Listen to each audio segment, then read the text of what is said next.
कम दर्ज संख्या वाले स्कूलों को बंद किया जाएगा। के सेटअप की मांग को लेकर आज शिक्षक भी विरोध प्रदर्शन करने जा रहे हैं। कुछ स्कूल शिक्षक विहीन है। युक्तियुक्तकरण पैसे बचाने के उद्देश्य से किए जा रहे हैं तो यह सही नहीं है।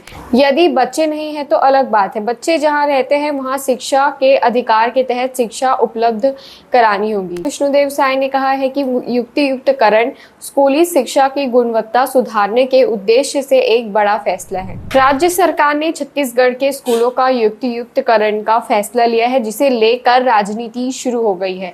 छत्तीसगढ़ के पूर्व मुख्यमंत्री टीएस सिंहदेव का बयान सामने आया है। उन्होंने सरकार की नीति को आड़े हाथ लेते हुए कहा है कि नया सेटअप पूरी तरह से अन्यायपूर्ण है। यह बच्चों के भविष्य के साथ खिलवाड़ है। 2 शिक्षक पहली से 5वीं तक 18 कक्षाएं लेंगे, यह अमानवीय सोच है।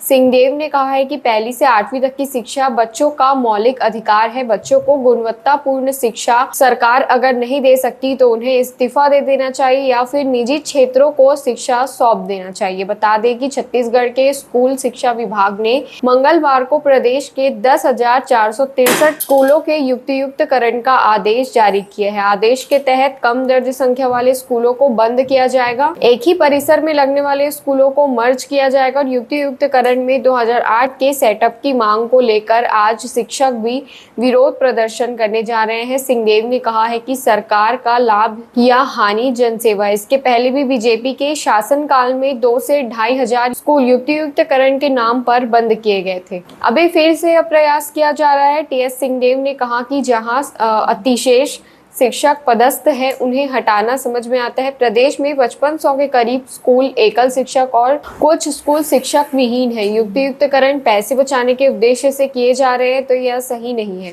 सिंहदेव ने कहा है कि प्राइमरी स्कूलों में पहली से 5वीं तक के 18 क्लास 2 शिक्षक कैसे पढ़ा पाएंगे। उसमें भी हेडमास्टर के पास 10 अन्य काम भी होते हैं। पूरी तरह से अमानवीय और व्यवहारिक है।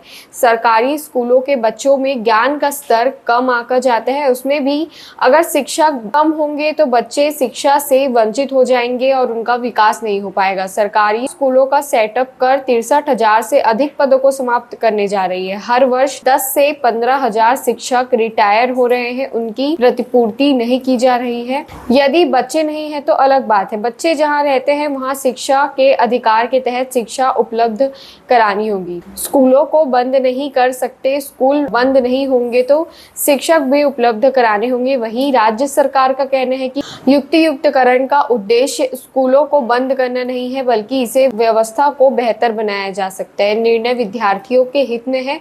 मुख्यमंत्री विष्णुदेव साय ने कहा है कि युक्तियुक्तकरण स्कूली शिक्षा की गुणवत्ता सुधारने के उद्देश्य से एक बड़ा फैसला है। यह आदेश राष्ट्रीय शिक्षा नीति 2020 और शिक्षा का अधिकार अधिनियम 2009 के निर्देशों के अनुरूप है। इसका उद्देश्य संसाधनों को संतुलित और प्रभावी उपयोगी बनाना है। युक्तियुक्तकरण के कुछ फायदे हैं। जहां छात्र नहीं वहां के स्कूलों से शिक्षकों को निकालकर वहां भेजेंगे जहां शिक्षक नहीं है। इससे शिक्षक विहीन और एकल शिक्षक वाले स्कूलों की समस्या भी दूर होगी। स्कूल संचालन का खर्च घटेगा। संसाधनों का बेहतर उपयोग हो सकेगा। एक ही स्कूल में ज्यादा कक्षाओं और सुविधाओं से बच्चों को बार बार एडमिशन नहीं लेना पड़ेगा। एक ही परिसर में प्राथमिक, माध्यमिक एवं हाई स्कूल, हायर सेकेंडरी होंगे। बच्चों के लैब, लाइब्रेरी एक जगह देना आसान रहेगा।